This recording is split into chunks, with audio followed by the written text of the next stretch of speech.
He had $10,000 in his hand, but his heart wouldn't let him keep it. That moment, standing in the chaos of Lagos traffic, clutching a brown leather wallet that wasn't his, changed everything. He didn't know it yet, but honesty was about to buy him something money never could.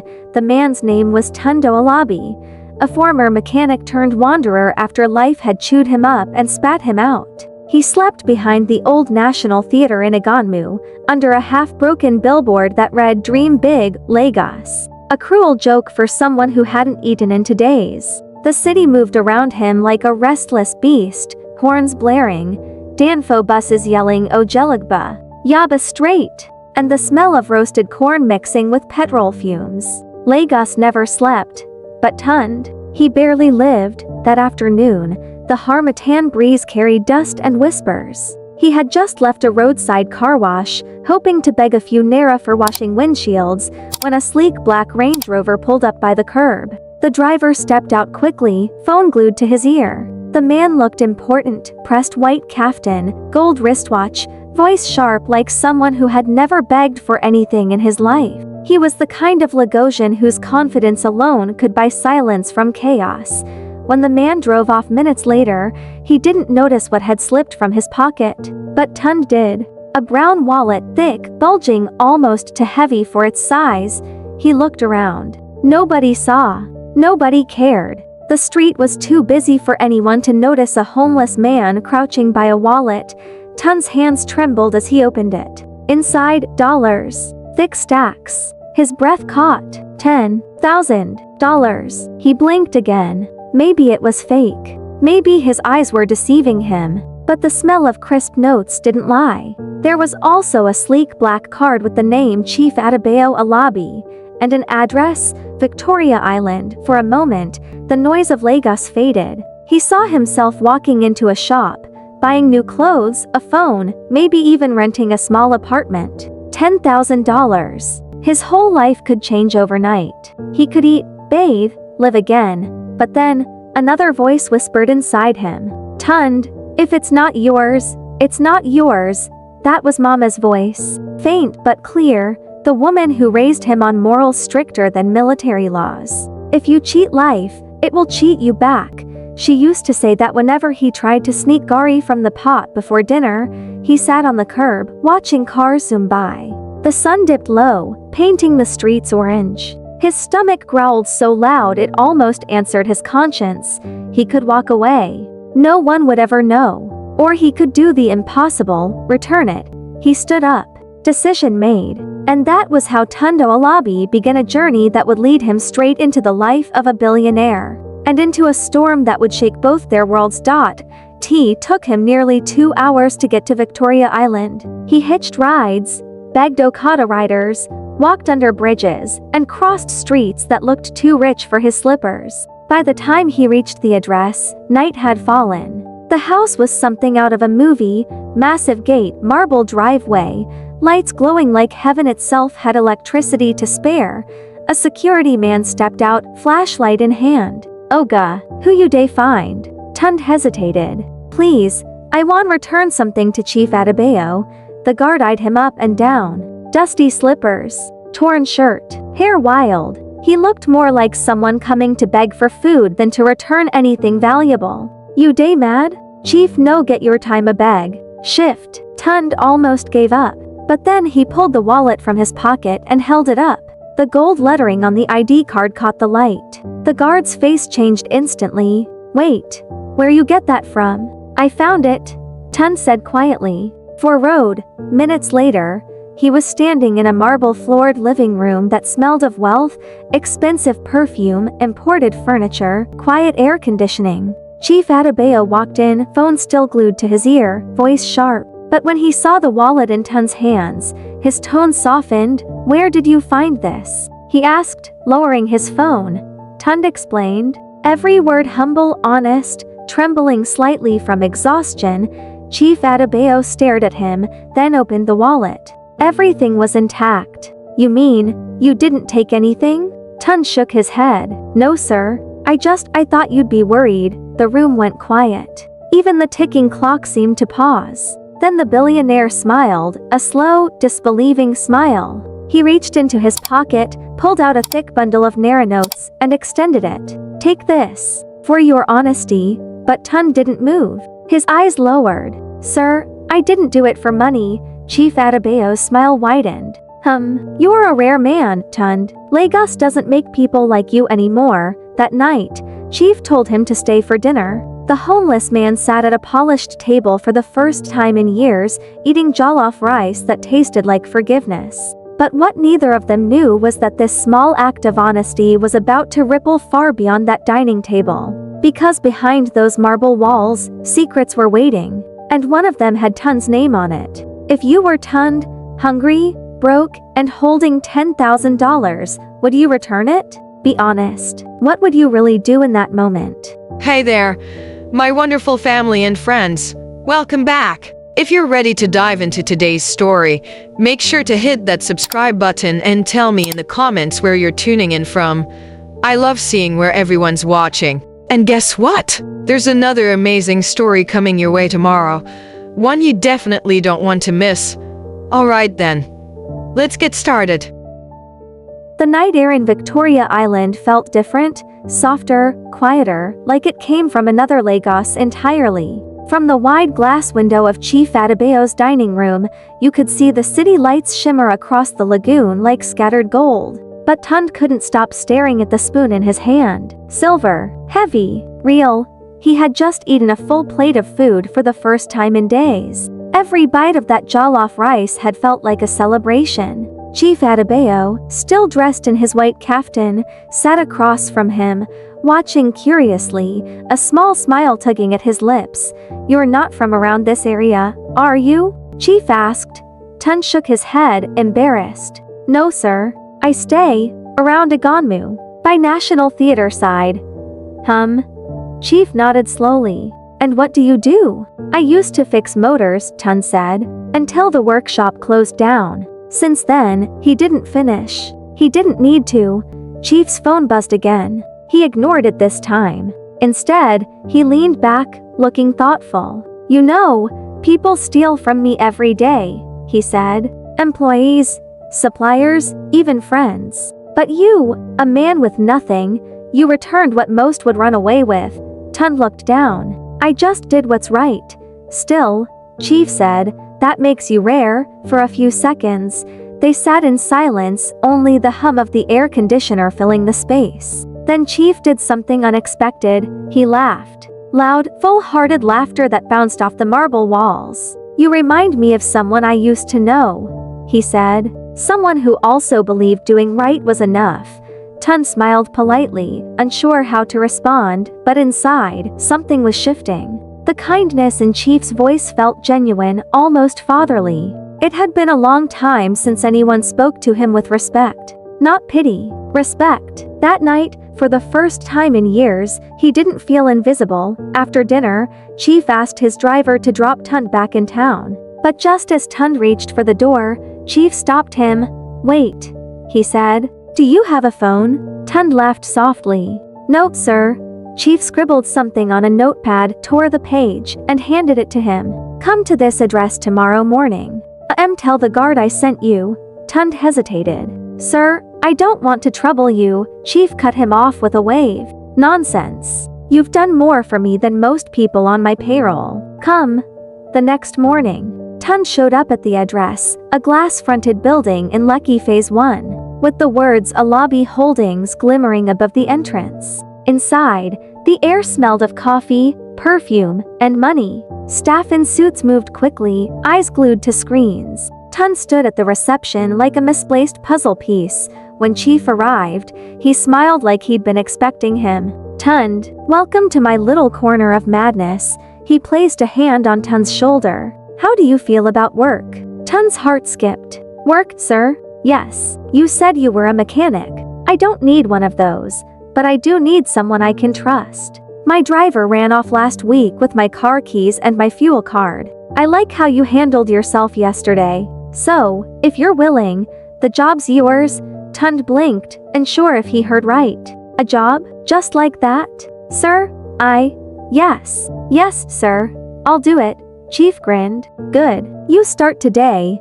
Just like that, the homeless man who had slept under a billboard was now driving a billionaire's car through the streets of Lagos. For weeks, everything felt like a dream. Tunde became Chief's shadow, driving him to meetings, waiting outside events, sometimes helping at home. He was paid every Friday, fed every day, and treated with surprising kindness. The staff gossiped about the new driver who came from nowhere and somehow earned Chief's trust. But Lagos, as always, doesn't let peace stay too long. One evening, as Tunde parked the Range Rover outside a luxury restaurant in Ikoyi, Chief stepped out to meet a woman waiting by the entrance. She was tall, graceful, with a smile that could stop time. Her voice carried a hint of foreign accent. Tunde watched from the car as she and Chief hugged tightly. Something about that hug felt complicated. When they walked away, he heard Chief say, "You shouldn't have come back to Lagos, Ife." Tunde froze. Ife? That name struck something in him. It was familiar. Too familiar. His mother's name had been Ifeoluwa, but that was impossible. His mother had died 10 years ago in Ibadan. This woman couldn't be her. Still, the name sat in his mind like a whisper he couldn't ignore. Hours later, when Chief returned to the car, Tunde couldn't hold his curiosity. "Sir, sorry, who was that woman?" Chief's expression tightened. "Someone from a long time ago. That's all." But that night, Tunde couldn't sleep. He replayed the name again and again, Ifeoluwa. And that's when it hit him. The woman had worn a pendant shaped like a cowrie shell, exactly like the one his mother used to wear every day, until the day she vanished. The next morning, Tunde couldn't help himself. While cleaning the car, he found something wedged under the passenger seat, a small envelope with handwriting that made his stomach drop. It read, "For Adebayo. Don't hide the boy any longer." He froze. "Boy, hide?" He turned the envelope over and saw the signature at the bottom, Ifeoluwa. The world seemed to tilt. Suddenly, every coincidence, the way Chief had looked at him with something more than kindness, the strange comfort he felt around him, it all started to feel like a clue to something bigger. Tunde sat back, heart pounding, staring at the name again. What did she mean by hide the boy? And more importantly, why did it feel like that boy might be him? If you found a message like that, would you confront your boss or stay silent until you knew more? What would you do if your instincts said there's something personal behind it?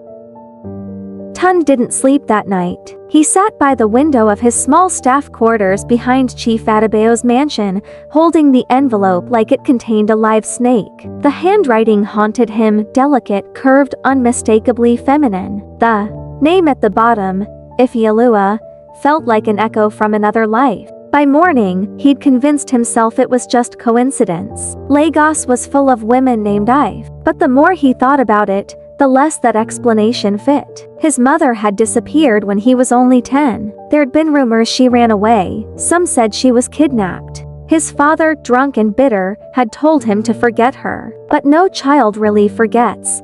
When Tunde saw Chief that morning, something had changed in the way he looked at him. The respect was still there, but behind it, a quiet storm. Every smile, every word now carried a question mark. At lunch, Chief called him into the study. "You look troubled," Chief said, sitting behind his wide mahogany desk. "Something wrong?" Tunde forced a smile. "No, sir, I'm fine."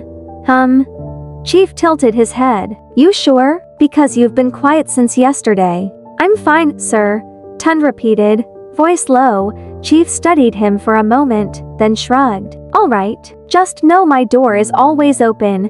Tunde nodded and left, but his chest was burning. He had to know the truth. That evening, when Chief left for a meeting on the island, Tunde lingered in the study, pretending to dust the shelves. His eyes scanned the room, photos of Chief shaking hands with governors, business awards, family portraits. One picture caught his attention, a much younger Chief standing beside a woman. The same cowrie pendant hung around her neck. He leaned closer. The woman's smile, her eyes, her face. It was his mother. He staggered back, breath caught in his throat. No, it couldn't be, but it was. His hands trembled as he lifted the frame. On the back, faint handwriting read, "Adebayo and Ifeoluwa, 1995. his mother's name, his boss's name. The dates didn't lie. He sat on the edge of the leather chair, mind spinning. Chief Adebayo had known his mother. Not just known, been close to her, maybe even loved her. But why had no one ever told him? Why had she disappeared? The answer came hours later, in whispers. That night, while cleaning the car, he overheard two housemaids gossiping near the gate. "You know Chief used to have a woman before his wife, Abi," one said, lowering her voice. "They say she vanished one day after, you know." "After what?" the other asked. "They say she was carrying his child." Tunde froze. Every muscle locked. His chest tightened as the pieces began to fit together. His mother had disappeared 10 years ago. Chief Adebayo's first love had vanished 10 years ago. And now, Chief was being told not to hide the boy any longer. The boy was him. It had to be. He spent that night staring at the ceiling, heart pounding with a mix of anger, confusion, and something else, fear. If Chief really was his father, why hide it? Why let him suffer on the streets while living in a mansion? By sunrise, he made up his mind. He would confront Chief. When Chief walked into the living room that morning, Tunde was already waiting, the photo in his hand. "Sir, can I talk to you?" he asked quietly. Chief looked up from his phone. "Of course. What's wrong?" Tunde held out the frame. "Who is this woman?" The billionaire froze. His face shifted from calm to unreadable. He slowly took the picture, eyes lingering on it like a ghost from another time. "Where did you find this?" he asked. "In your study," Tunde said. "Sir, who is she?" Chief exhaled heavily, set the picture down, and walked to the window. For a long moment, he said nothing. Then, in a low voice, he replied, "Her name was Ifeoluwa. She was someone I loved long ago." Tunde's voice cracked. "She's my mother." Chief turned sharply. "What? She's my mother?" Tunde repeated. "And I think you're my father." The room went dead silent. Only the faint hum of the air conditioner filled the space. Chief's eyes softened, then darkened again, as though fighting two truths at once. After a long pause, Chief whispered, "Tunde, your mother told me she lost the baby." Tunde's heart stopped. "Lost the baby?" "Yes. We were supposed to marry, but my family, they refused. Said she wasn't from our class. I fought them, but she disappeared before I could find her again. Months later, I got a letter saying she'd lost the child. I thought there was nothing left." Tunde could barely breathe. "So you didn't know I was alive?" Chief shook his head slowly, tears glinting in his eyes. "No, not until she came to me last week." Tunde's stomach dropped. "Last week?" Chief nodded. "She came to my office, out of nowhere. Said she needed to tell me something, but before she could, she left again. I didn't even get to ask her where she'd been." Tunde felt dizzy. "So you didn't know?" "No," Chief's voice broke. "And if I had, you would never have suffered." The truth hit like a wave. The man he'd been working for, the man he'd respected and even envied, wasn't just a billionaire. He was his father. For the first time in years, Tunde felt both full and empty. Full of answers, empty of years lost. He wanted to be angry, to scream, but instead he whispered, "Why did she hide it from you?" Chief looked away. "Maybe she didn't trust me to choose her over everything else." They stood in silence. The city sounds far away, like the world itself was holding its breath. Finally, Chief said, "Tunde, I need to find her again. Help me. Let's bring her home." Tunde nodded slowly, the fire in his chest replaced by something calmer, purpose. But neither of them knew Ifeoluwa was already in danger, and the people who had made her disappear 10 years ago had just learned she was back in Lagos. If you discovered the person you work for is actually your parent, after all those years of struggle, would you forgive them or walk away? For the first time in his life, Tunde woke up in a bed that wasn't borrowed or broken. The night before, Chief Adebayo had insisted he move from the quarters into one of the guest rooms inside the mansion. Families should stay under one roof, Chief had said. The words hit Tunde harder than he expected. Family, a word he hadn't heard in years. Still, sleep refused to come easy. Every creak of the walls reminded him of the truth, that somewhere out there, his mother was alive, and possibly in danger. At sunrise, Chief was already dressed, pacing the living room. The billionaire looked nothing like the confident mogul the world saw. He looked human. Her number isn't going through, he muttered. Her hotel says she checked out yesterday morning. Maybe she went home? Tunde asked hopefully. Chief shook his head. She doesn't have one. She's been moving around for years, hiding from something. Tunde frowned. From who? Chief hesitated, rubbing his chin. There's something you need to know, Tunde. When your mother left, it wasn't only because of my family's disapproval. There were threats.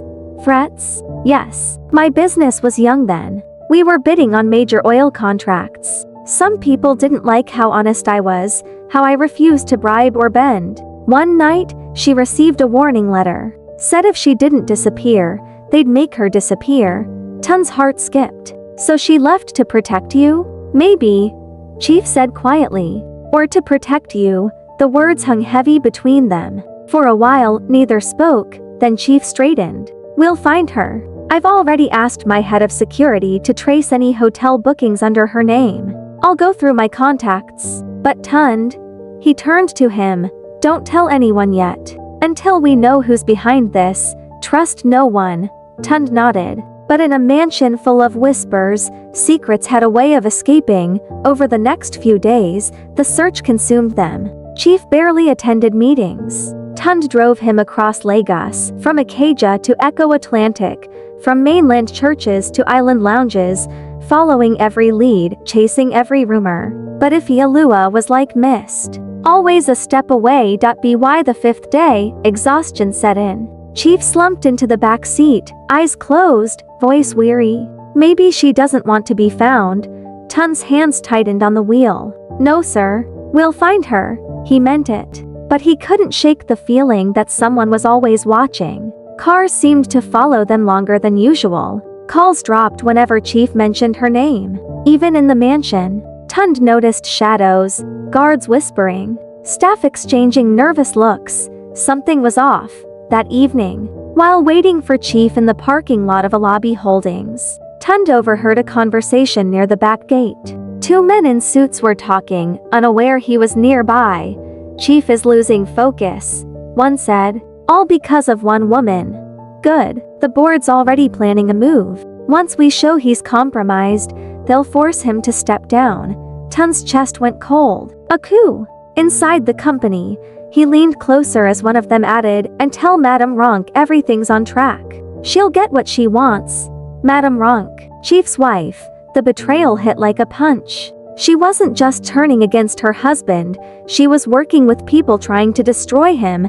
Tunde slipped away before they could notice him. His mind raced as he drove home, headlights slicing through the darkness. How could Chief's own wife betray him? Did she know about Ifeoluwa? About him? When Chief returned home that night, tired and distracted, Tunde couldn't hold it in anymore. Sir, I think you're in danger. Chief looked up sharply. What are you talking about?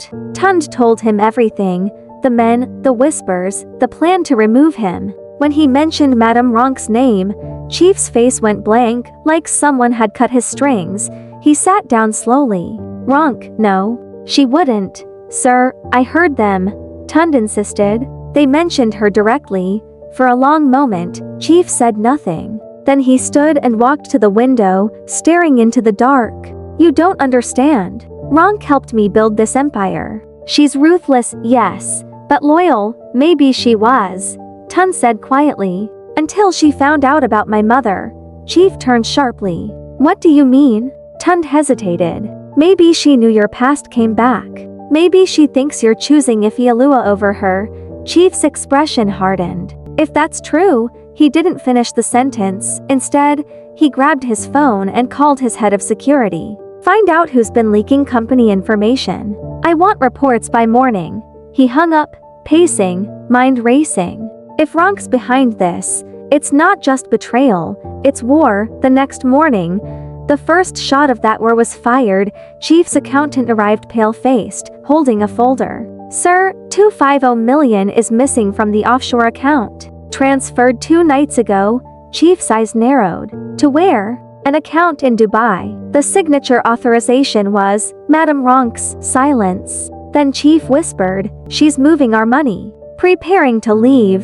Tunde's stomach twisted. Sir, what if she knows about your search? What if she's trying to stop you from finding Mom? Chief's voice turned cold. Then she's made a deadly mistake. That evening, Chief confronted her. The mansion turned into a storm zone, voices echoing through the hall, accusations flying like daggers. Tunde waited outside the door, fists clenched. Through the muffled chaos, he heard her say, "You think I don't know about that woman? About her son? You lied to me, Adebayo. I gave you everything, and you repay me with secrets?" Chief's voice thundered back. "You stole from me, from my company. I built your company," she shouted, "and I'll take what's mine."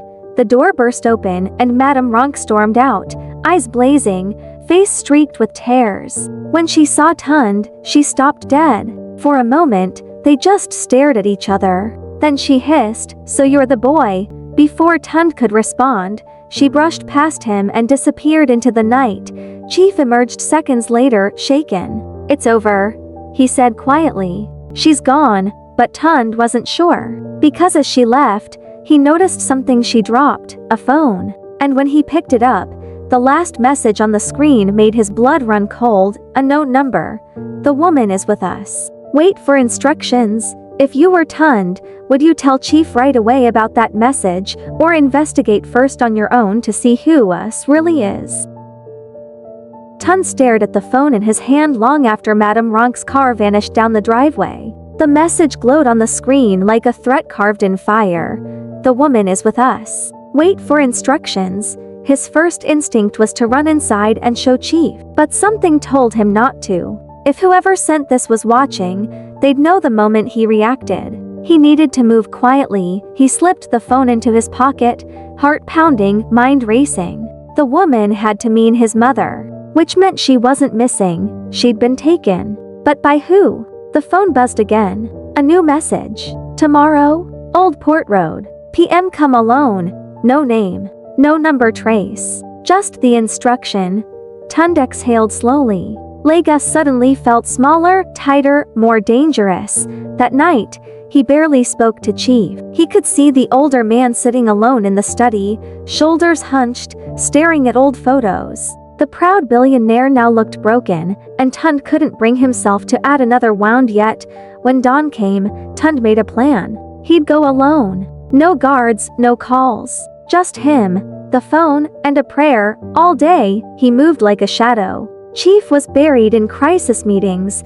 The board was calling emergency sessions. Journalists were asking questions about the missing money, and security was crawling through the company. Tunde used the chaos as cover. By 10:30 that night, he was driving through Apapa, the industrial side of Lagos most people avoided after dark. The smell of salt water and diesel filled the air. Ships sat like sleeping giants, cranes creaked, and rats scurried between rusted containers.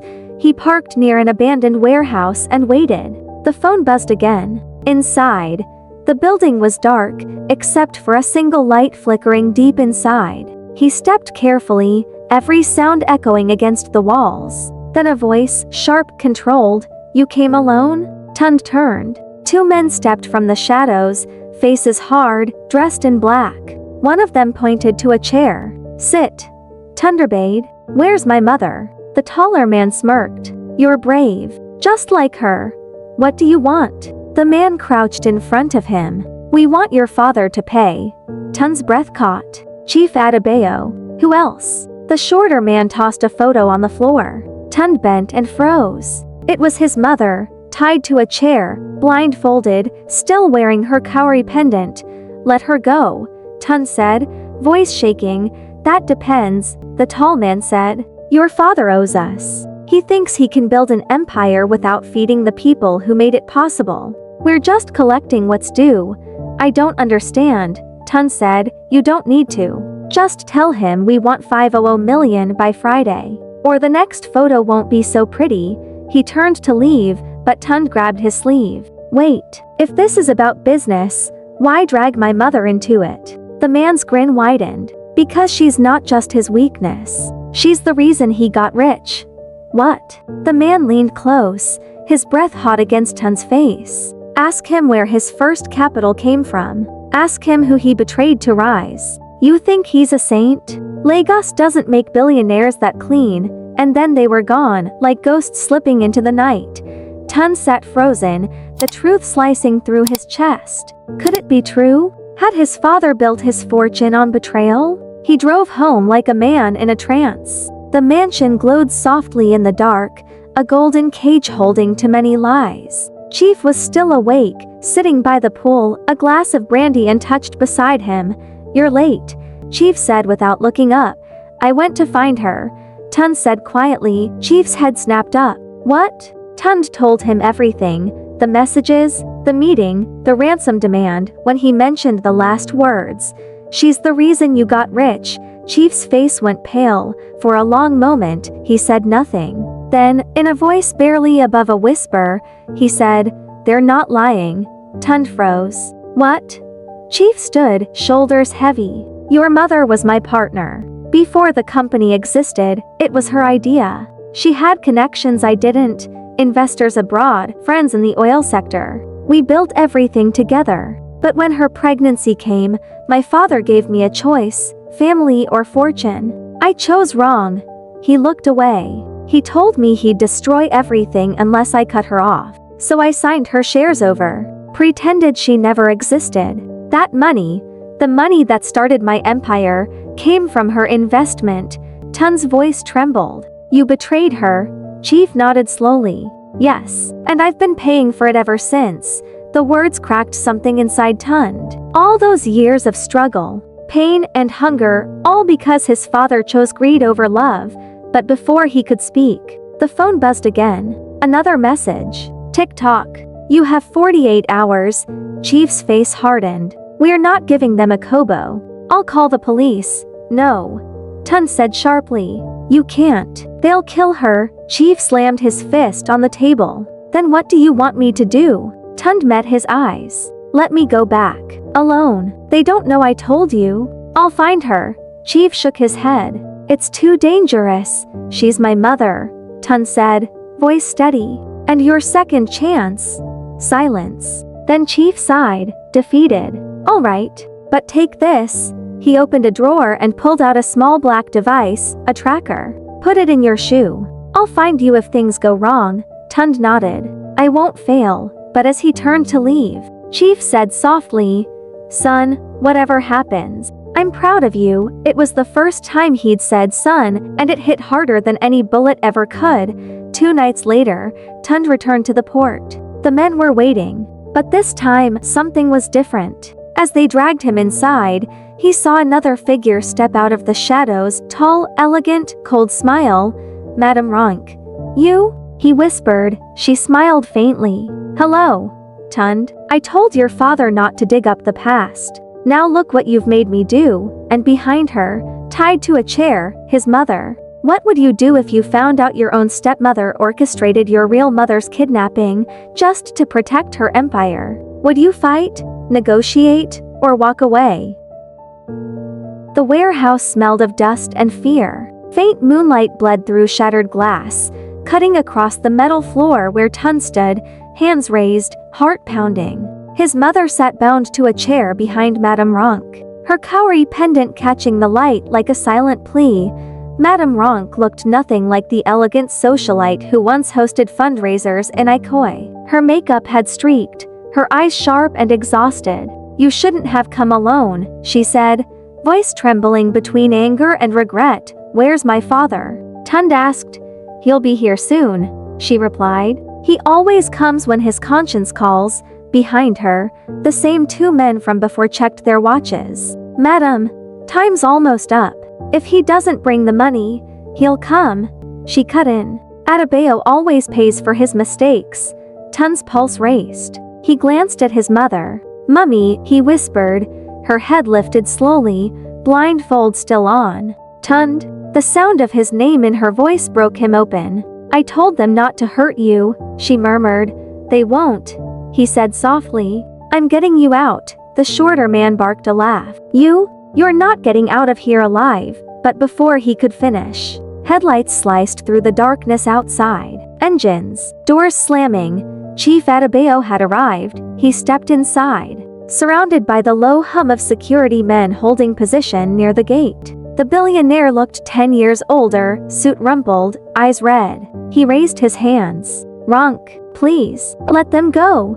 She smiled thinly. "You never came when I begged you to love me. Now you come to save her? This isn't you," he said gently. "You are angry. I understand. I failed both of you. Don't patronize me, Adebayo." She snapped. "You built an empire with her money and my name. I cleaned your scandals. I kept your secret. And you repay me by bringing her back from the dead?" Tunde stepped forward. She didn't come for revenge. She came for closure. Ronk's eyes flicked to him. "Closure doesn't pay bills. You don't understand what it takes to keep power in this city. Then take the power," Tunde said. "But don't take my mother's life." The taller thug cocked his gun. Chief froze. "Wait," he said, palms out. "No one needs to die. Ronk, listen to me. I'll sign everything. The company, the properties, just release them." Her expression faltered. "You'd give it all up?" "Yes, I should have done it years ago." Something in his voice cracked her armor. For a heartbeat, she almost softened. "But greed doesn't die easily." She shook her head. "You're lying." A gun went off. Chaos exploded. Tunde lunged toward his mother as the shot ricocheted off a metal beam. Chief tackled Ronk, sending the weapon flying. The thugs grabbed for it, but security stormed in from the shadows, guns drawn. "Drop it." Within seconds, the warehouse filled with shouting, the smell of gunpowder thick in the air. One thug bolted. The other was pinned. Tunde cut the ropes from his mother's wrists, pulling her into his arms. "You're safe now," he whispered. Chief stood over Ronk, chest heaving. She stared up at him, defeated. "You think saving them will wash your sins away?" He lowered the gun. "No," he said quietly. "But maybe it will start." Sirens wailed in the distance. The security men ushered everyone outside as police vehicles arrived. Under the blue lights, Ronk was led away in handcuffs, her face blank, her perfume lingering like regret. Chief watched silently. When it was over, he turned to Tunde and Ifeoluwa. For a long time, none of them spoke. Only the ocean beyond the port answered with soft, endless waves. Finally, Ifeoluwa reached out and touched his face. "You were always stubborn," she said. He laughed weakly. "You disappeared before I could learn humility. You chose ambition," she reminded him. "But at least you found our son." Chief looked at Tunde, eyes shining. "He found me," he said. Weeks passed. The newspapers called it the Owolabi scandal, splashing headlines about betrayal and business coups. Ronk's allies vanished overnight. The company board resigned in disgrace. Chief publicly stepped down, donating half his wealth to community projects in Lagos and Ibadan. He moved into a smaller house by the water. Simpler, quieter. Tunde visited every day, helping rebuild what mattered most: family. One evening, as the sun melted over the lagoon, Chief sat on the veranda with them. The air smelled of roasted plantain from a nearby vendor, laughter of street kids echoing across the bay. "You know," Chief said, "the day you returned that wallet, I thought I was rewarding a stranger. Turns out, I was finally meeting my son." Tunde smiled faintly. "Funny how Lagos works. You lose a wallet and find your blood." Ifeoluwa laughed, the sound light and free. "The city has its own miracles." Chief looked at them both, eyes soft. "I can't change the past, but I can make sure the future is honest." Tunde nodded. "Then we start with truth." He reached into his pocket and placed the old wallet on the table. "This was the beginning. Let it remind us what matters." Chief opened it slowly. Inside, instead of the money that once tempted fate, there was now a folded note. "Honesty is the only wealth that grows when shared," he smiled. "Your handwriting?" Tunde shrugged. "Mama taught me." The three of them sat quietly, watching the sky bleed into gold. For once, there was no noise, no fear, just peace. But Lagos being Lagos, peace never lasts without humor. A small boy selling gala ran up the path shouting, "Oga, you drop your wallet." They all burst into laughter. Chief shook his head. "Not again." Tunde grinned. "Maybe this time, let's keep it." The boy joined their laughter, pocketing his tip as he ran off down the dusty road. and as night settled over the city that never sleeps, the Owolabi family, rebuilt from lies, loss, and love, finally found rest. If life handed you the same choice Chief had, to pick between love and wealth, what would you choose honestly? Thank you for watching all the way through. If this story moved you, the next one will surprise you in ways you won't expect. Go ahead and click the video on your screen. Your next story awaits.